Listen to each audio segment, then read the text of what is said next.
spolu chvíľku dobre a pripravili sme pre vás aj darček.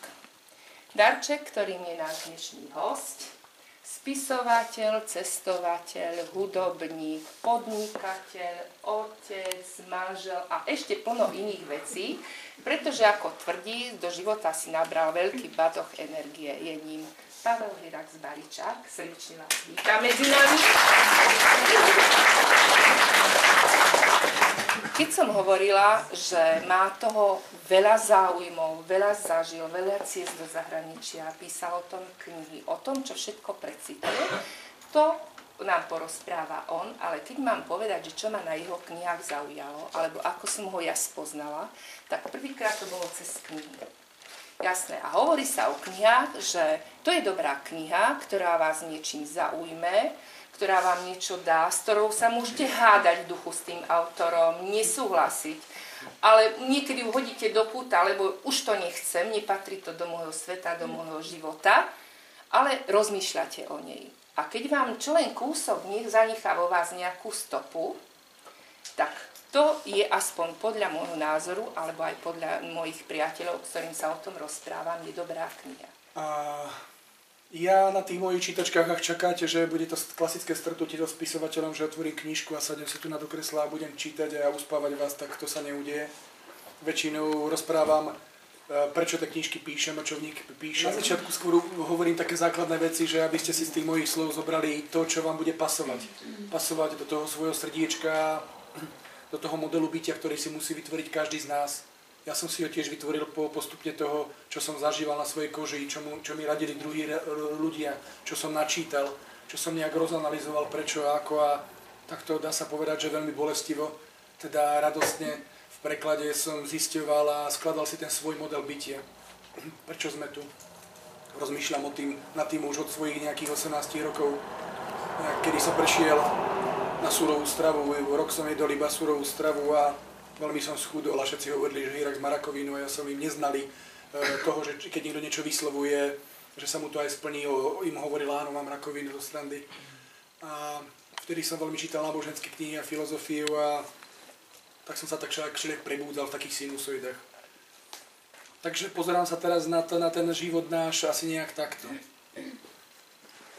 Bol raz jeden vesmír, nádherný kozmos, v ktorom bolo veľmi veľa planét a veľmi veľa nádherných duší. Tie duše boli veľmi inteligentné, múdre a hravé a vymysleli taký experiment.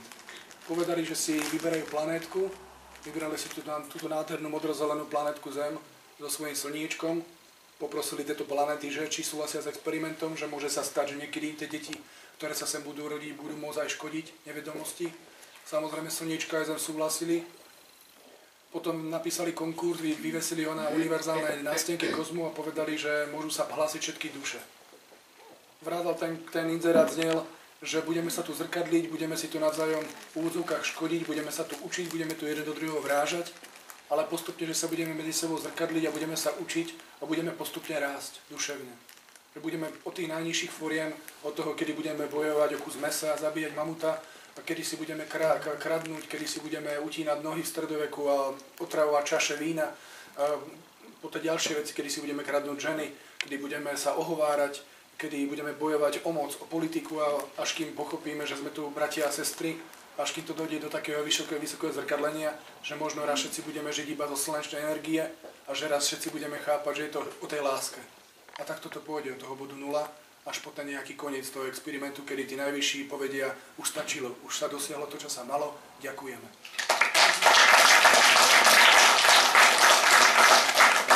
Toto teraz taká jednoduchá, však ja mám iba také prozaické neveršovačky. Je to o takom mieste, ktoré každý máte, alebo dúfam, že budete mať, kde čakáte na toho svojho druhého a keď príde, tak sa boskávate a hladkáte a nežmíte a tulíte k sebe a tak si všelijaké nežnostky hovoríte. A minule som išiel po Martine a videl som takú jednu lavičku a tak som napísal v hlave túto báseň. Potom som mu dal na do počítača, z počítača sa dostala do zbierky k svetlu. Lavička. Len jedna je taká v meste. Jediná. Vonia našimi boskami. Pútnikov hraje našimi dotykmi. Keď idem okolo nej, vždy nás na nej vidím sedieť. Sme stratení v sebe, nájdený v láske. Držím ťa za nohu. Trochu vyššie, než si mi dovolila. A trochu nižšie, ako práhne tvoje pravé ja. Svietia ti oči. Splývajú aj počas dňa so všetkými hviezdami. Usmievajú sa. Sú šťastné a hravosťou čisté. Vždy, keď idem okolo, pozdravím ju. Pán Boh daj zdravia, lavička. Pár sa prestane boskávať. Dievča sa zapíri, chalandla nepustí. Len jedna je taká v meste. Jediná. Navždy mi bude voňať tebou.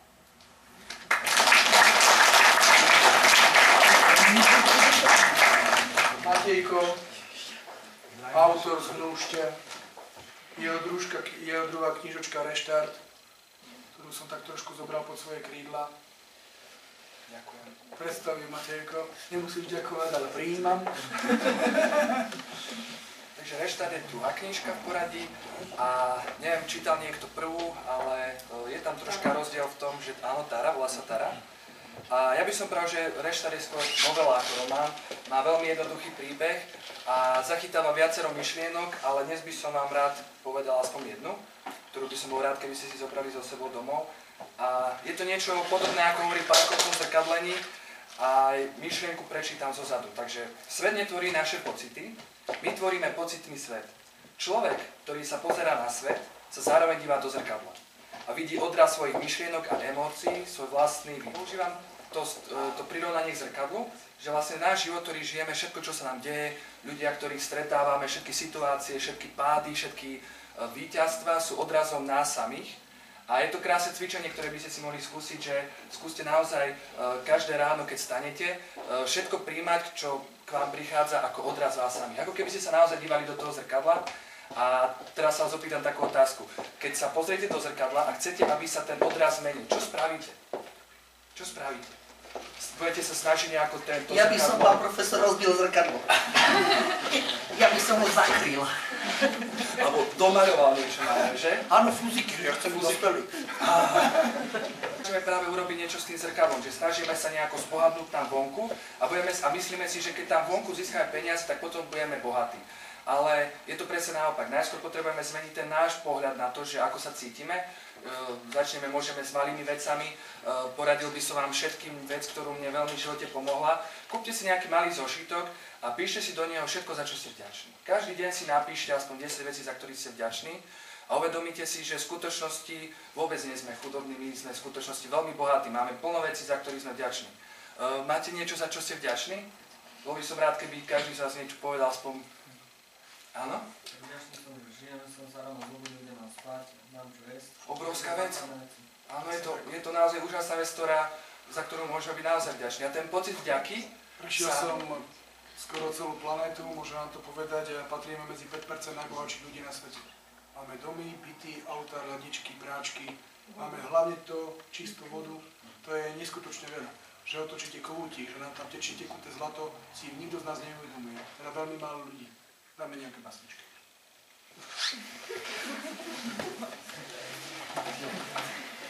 Pekné či nepekné?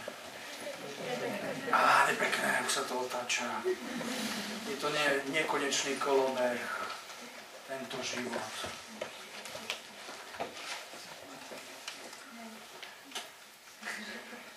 Keď som išiel do tlačiarne sa pozrieť, keď sa tlačila táto zbierka, to bol taký robotník a povedal sa, prišiel pán Ubalec, poet. Potom sa večer stretli v bare. On mi vraví, že čítal som si tú tvoju zbierku, čo som tlačil. Že tá bása, nestretli sme sa fest dobrá. Teraz vám ju poviem. Nestretli sme sa. Zabudol som na teba ešte skôr, ako si sa oblíkol. Proste sme sa nestretli.